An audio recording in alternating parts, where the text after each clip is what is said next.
départ, ça a été choquant, mais on a toujours accompagné ces épandages, ces actions choc d'explication. Et on a vraiment l'impression, avec les témoignages qu'on a des gens qu'on rencontre, d'être soutenus.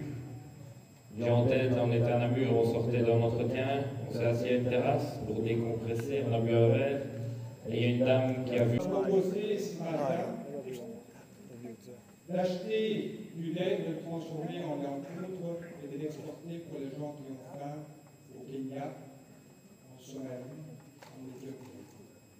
J'ai aussi téléphoné à M. Mutunga, leader paysan du Kenya, qui m'a dit: Monsieur, au Kenya, nous sommes largement autosuffisants de lait.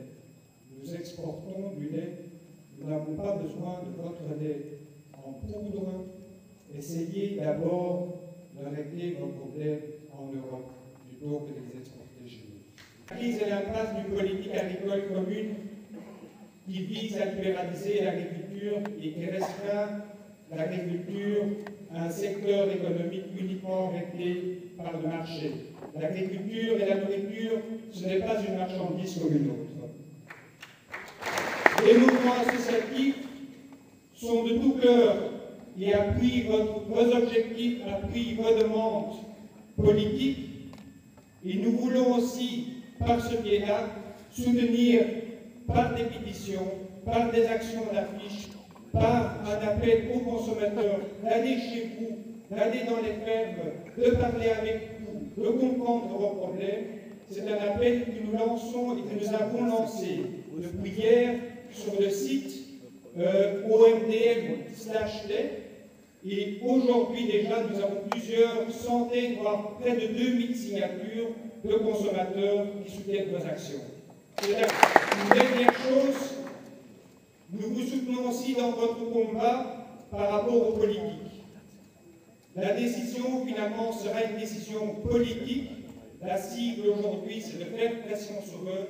Nous sommes avec vous pour augmenter cette pression, mais si nous sommes tous d'accord que la nourriture n'est pas une marchandise comme une autre, il faut une régulation des marchés, il faut aussi que la politique prenne ses responsabilités et que le politique soit finalement le moteur de régulation du modèle agricole. Je vous remercie. On a tous des problèmes, ils sont différents, mais ils arrivent quand même pour finir la même catastrophe.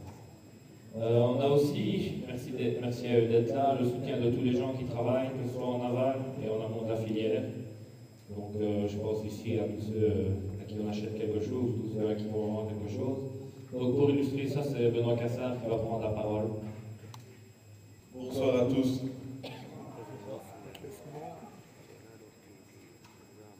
Voilà, je suis pas ici ce soir pour vous parler de la grève du lait, ou vous dicter votre stratégie.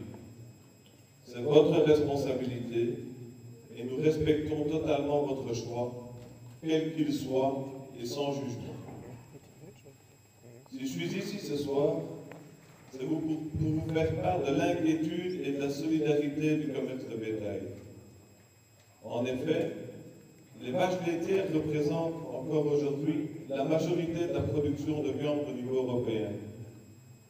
C'est donc aussi la filière de la viande qui est menacée par le manque de minerais et la disparition des fermes laitières. D'autre part, les vaches consomment des aliments, des céréales, d'autres produits agricoles. Leur disparition entraînerait de nouveaux surplus. Surplus signifie baisse de prix, comme si les céréales aujourd'hui n'étaient déjà pas à un niveau de prix totalement inacceptable.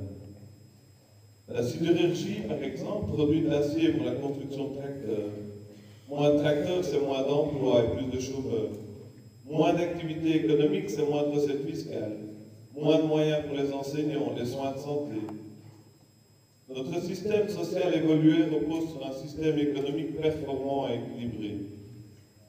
Une machinerie complexe dont le fonctionnement dépend de l'équilibre entre les ressources et les besoins. Mesdames, Messieurs, soyons clairs. La menace immédiate qui existe aujourd'hui pour le secteur laitier est une menace à court terme pour l'agriculture européenne, pour l'économie européenne et pour tous les acquis sociaux de notre société moderne. Cette menace n'a qu'un nom, capitalisme sauvage ou mondialisation non maîtrisée. On le voit aujourd'hui, plus un seul responsable politique n'a le sentiment de pouvoir faire quelque chose. La sphère économique s'est globalisée, pendant que l'ordre politique s'est divisé. Quel triste spectacle dans notre pays. Ils sont tous devenus des spectateurs impuissants et ont pour seul mérite de le reconnaître. Votre manifestation d'épandage de la semaine passée a été un électrochoc pour l'opinion publique. Félicitations. Je suis toutefois convaincu qu'après ce succès historique, votre victoire finale dépendra de votre capacité à fédérer autour de vous. Rassembler au-delà des divergences, aussi bien au sein de votre profession que dans les autres classes sociales.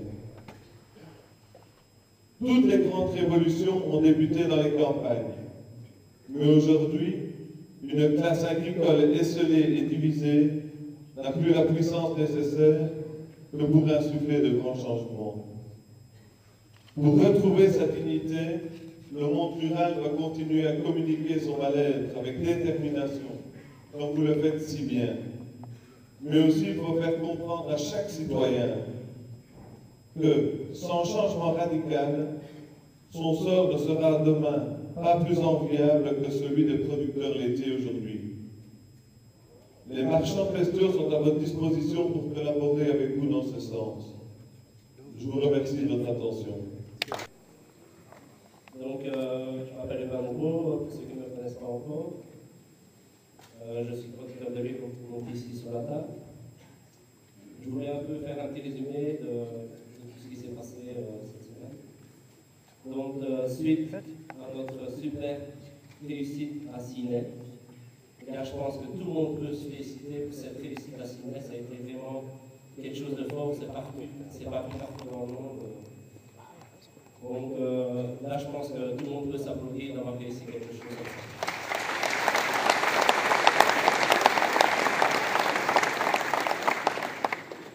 Je ne sais pas si vous êtes passé à côté de la terre, mais ça sent la maquée.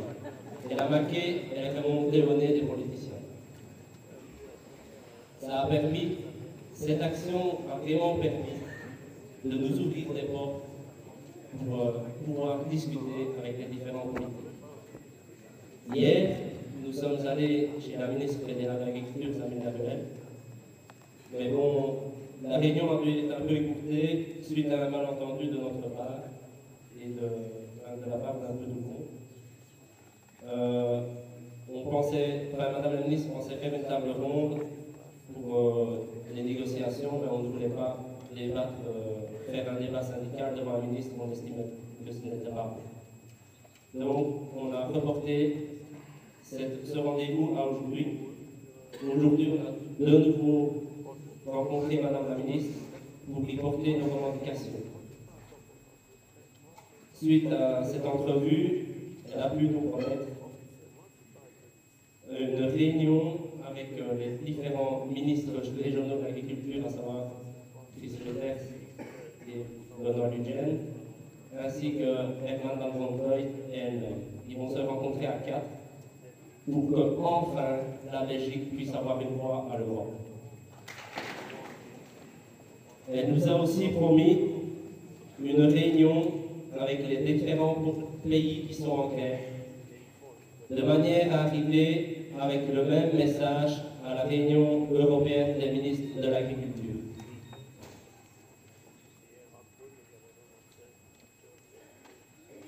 Donc on a aussi aujourd'hui rencontré le Parlement wallon,